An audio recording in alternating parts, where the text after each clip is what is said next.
क्या लोग ये ख्याल किए हुए हैं कि सिर्फ ये कहने से कि हम ईमान ले आए छोड़ दिए जाएंगे और इनकी आजमाइश नहीं की जाएगी? और जो लोग इनसे पहले हो चुके हैं हमने उनको भी आजमाया था और इनको भी आजमाएंगे। सो अल्लाह उनको जरूर मालूम करेगा जो अपने ईमान में सच्चे हैं और उनको भी जो झूठे हैं। क्या वो लोग जो बुरे काम करते हैं ये समझे हुए हैं कि ये हमारे काबू से निकल जाएंगे? जो फैसला ये करते हैं बुरा है। जो शख्स अल्लाह की मुलाकात की उम्मीद रखता हो तो अल्लाह का मुकर्रर किया हुआ वक्त जरूर आने वाला है और वो सुनने वाला है, जानने वाला है।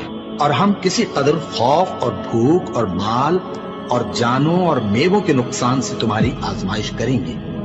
और सब्र करने वालों को बिशारत सुना दो कि उन लोगों पर जब कोई मुसीबत वाक़ई होती है तो कहते हैं कि हम अल्लाह ही का माल हैं और उसी की तरफ लौट कर जाने वाले।